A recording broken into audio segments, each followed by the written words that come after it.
దర్శి నియోజకవర్గంలో రీకాలింగ్ చంద్రబాబు మేనిఫెస్టోను గుర్తుకు తెస్తూ జగన్మోహన్ రెడ్డి ఆదేశాల మేరకు దర్శి శాసనసభ్యులు బూచేపల్లి శివప్రసాద్ రెడ్డి అధ్యక్షతన జరిగిన బాబు షూరిటీ మోసం గ్యారంటీ సమావేశంలో పాల్గొన్న శ్యామల. ఫోన్ చేసి అన్న ఇది ఇలా చేయొచ్చా అలా చేయొచ్చు అని అడిగినా కూడా ఓపిక అన్నిటికీ నాకు సమాధానం ఇస్తున్నాను.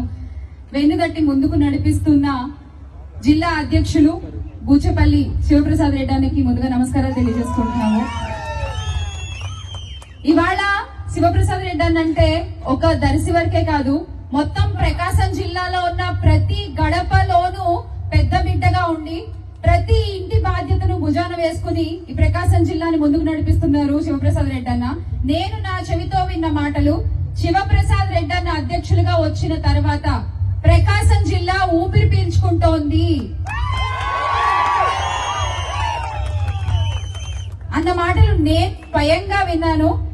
ఇలాగే అన్న అధ్యక్షతన ప్రకాశం జిల్లా ముందుకు వెళ్ళాలి అని మనస్ఫూర్తిగా కోరుకుంటూ, అలాగే ఇక్కడున్న పార్టీ రీజనల్ కోఆర్డినేటర్ మన కారుమూరి నాగేశ్వర అన్న కూడా నమస్కారాలు తెలియజేసుకుంటూ, జడ్పీ చైర్పర్సన్ బూచేపల్లి వెంకయ్యమ్మ గారికి కూడా నమస్కారాలు తెలియజేసుకుంటూ, మన పార్లమెంట్ పరిశీలకులు బతుల బ్రహ్మారెడ్డి గారికి కూడా నమస్కారాలు తెలియజేస్తూ, ఇక్కడ ఉన్న ప్రతి ఒక్క నాయకులకి, వేదిక పేరున్న ప్రతి ఒక్కరికి కూడా పేరు పేరు నమస్కారాలు. అలాగే మన కార్యకర్త కుటుంబానికి కూడా పాదాభివందనాలు తెలియజేసుకుంటున్నాను. ఈ రోజున మనం బాబు షూరిటీ మోసం గ్యారంటీ అని జగనన్న పిలుపు మేరకు రాష్ట్ర స్థాయిలో, జిల్లా స్థాయిలో, తర్వాత మండల స్థాయిలో, గ్రామ స్థాయిలో చేసుకుంటూ ఉన్నాము. కానీ ఈ మాట నిజంగా వేదికలెక్కి చెప్పాలా? మనం అందరికీ తెలిసిందే కదా, అవునా కదా? 1994 ఉమ్మడి ఆంధ్రప్రదేశ్ లో ఉన్నప్పటి నుంచి విడిపోయిన తర్వాత మొన్న జరిగిన 2024 దాకా బాబు గారు చేసింది ఏంటండి? మోసం. బాబు షూరిటీ అంటేనే మోసం గ్యారంటీ. అంటే ఈ రోజున ఇంత పెద్ద పుస్తకం ఇచ్చారండి మనకి. ఇగో ఇంత పెద్ద పుస్తకం ఇచ్చారు, 100కి పైగా హామీలు ఉన్నాయి. ఒక్కటన్నా చేశారా సవ్యంగా? ఏదో తూతూ మంత్రంగా మమ అనిపించడం తప్ప ఒక్కటన్నా పూర్తిగా చేశారా? తల్లికి వందనం దగ్గర నుంచి తీసుకుందాం పోనీ. తల్లికి వందనమా, అది తల్లికి పంగనామా ఆయన పెట్టింది? ఇంట్లో ఎంత మంది పిల్లలు ఉంటే నీకు 15,000 చెప్పండి అందరూ, మీకు వచ్చు కదా అన్నారు. ఏమైంది మొత్తానికి? తర్వాత దాన్ని 9,000 చేశారు, తర్వాత 7,000 చేశారు, తర్వాత 3,000. ఇప్పుడు అసలు ఇస్తారో ఎవరో కూడా తెలియదు. దీపం అన్నారు. ఏమ్మా దీపం వచ్చిందా? వెలగక ముందే ఆరిపోయిందా దీపం? అదే వెలగక ముందే ఆరిపోయింది ఆ దీపం. ఈ రోజున కూటమి పాలనలో ఇక అప్పుల సంగతి చూసుకుంటే, పథకాలు ఇవ్వడానికి అప్పు, వాళ్ళ హామీలు నెరవేర్చుకోవడానికి అప్పు, అమరావతి కోసం అప్పు, అప్పు మీద వడ్డీ కట్టడానికి మళ్ళీ అప్పు, అప్పు చేయకపోతే బాగోదని అప్పు, వేరే చోట వాళ్ళు అప్పులు తీర్చుకోవడానికి ఇక్కడ అప్పు. ఈ పోనీ అప్పు చేసిన డబ్బు అంతా ఎక్కడ ఉంది చెప్పండి అంటే అది మాత్రం చెప్పరు. నిన్న జగన్మోహన్ రెడ్డి గారు కూడా అన్నారు, ఏమయ్యా మేము అంత పెద్ద కరోనా లాంటి విపత్తునే తట్టుకుంటూ చెప్పిన ప్రతి హామీ ఇస్తూ 5 ఏళ్లు కూడా హామీలన్నీ నెరవేరుస్తూ మేము చేసిన అప్పు ఫలానా అయితే దాంట్లో 52% నువ్వు ఇప్పటికే చేసేసావు 1 సంవత్సరం అయ్యేసరికి అని చెప్పి అన్నారు. సో ఇది బాబు గారి పరిస్థితి. పోనీ ఏమైనా ఉంటుందా అంటే పబ్లిసిటీ మాత్రం పుష్కలంగా ఉంటుంది, అవునా కాదా? ఓ పక్క ఆయన పబ్లిసిటీలో బిజీ, అప్పులు చేసుకుంటూ బిజీ. ఇక మన గౌరవ ఉప ముఖ్యమంత్రి గారి దగ్గరికి వద్దాం.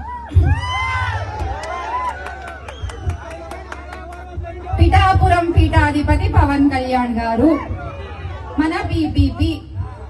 ఆయన పక్క రాష్ట్రాలకు వెళ్లి ఊకదంపుడు ఉపన్యాసాలు ఇమ్మంటే అబ్బో ఎంత బాగా చెప్తారంటే, ఆయన జిల్లాలో మొన్న ఒక ఆడపిల్లకి అన్యాయం జరిగితే ఈ రోజుకి కూడా ఆయన ఒక్క మాట మాట్లాడలేదు. పోనీ సోషల్ మీడియా వేదికగా కూడా స్పందించలేదు. ఆయన రాష్ట్రంలో, ఆయన జిల్లాలో ఒక మహిళకు అన్యాయం జరిగితే మాట్లాడలేడు, కానీ పక్క రాష్ట్రాలకు వెళ్లి మాత్రం చంపేస్తాం, పొడి చేస్తాం అని మాట్లాడతాడు ఆయన. అదే అవుతుంది ఆఖరికి. ఏమనంటే మాత్రం తొక్కి పట్టి నార తీస్తాం, తలలు తీసేసే చట్టాలు తెస్తాం అంటాడు. ఇక మన సకల శాఖ మంత్రి గారు ఎవరు? నారా లోకేష్ గారు.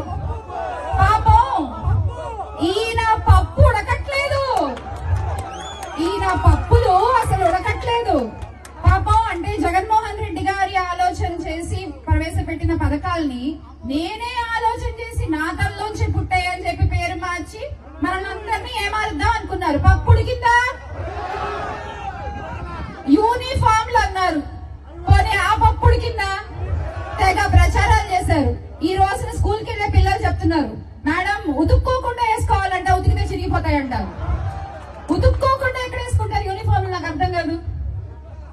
పోనీ బ్యాగులు, దానికోసం అసెంబ్లీలో పెద్ద జగన్మోహన్ రెడ్డి గారిని విమర్శిస్తూ తెగ ప్రచారాలు చేశారు. ఆ పప్పు ఉడకలేదు. బ్యాగులు అప్పుడే 3 ముక్కలు అయిందని చెప్పి పిల్లలందరూ కూడా గోలు పెడుతున్నారు. చిరిగిపోయే బ్యాగులు. స్టిక్కర్లు వేశారు. నిజాన్ని స్టిక్కర్లు వేసి దాచగలరా? స్టిక్కర్లు ఊడిపోయాయి, నిజం బయటపడింది. ఆ పప్పు ఉడకలేదు. ఇలా ఈ రోజున ఎవ్వరూ కూడా ఏదైతే వాళ్ళు బాబు భవిష్యత్తు గ్యారంటీ అని చెప్పుకుంటూ అధికారంలోకి వచ్చారో, భవిష్యత్తు కాదు కదా వర్తమానానికి కూడా ఏ గ్యారంటీ ఇవ్వలేని పరిస్థితి ఈ రోజున రాష్ట్రంలో ప్రతి ఒక్కళ్ళకి కల్పించింది ఈ కూటమి ప్రభుత్వం. ఇక మన మహిళా హోంమంత్రి గారు, ఇందాక అమ్మగారు అన్నట్టు, ఆవిడ ఏం చేస్తుందంటే, ఏం చేస్తుందమ్మా, రాత్రి బొద్దింకైతే పొద్దున దాన్ని వింటుందని చెప్తారు. అది ఆవిడ పరిస్థితి అలా ఉంది. ఏమిటి ఏమన్నారు? అధికారంలోకి వచ్చిన తర్వాత జగన్మోహన్ రెడ్డి గారి టైంలో తెగ విచ్చలవిడిగా పెరిగిన డ్రగ్స్ దందా అది పెరిగిపోయింది. అసలు జనాలు అల్లాడిపోతున్నారు. క్రైమ్ రేట్ పెరిగిపోయింది అన్నారు. ఇప్పుడు పెరగట్లేదా? అసలు అప్పుడు మనం చేసామని అబద్ధాలు చెప్పి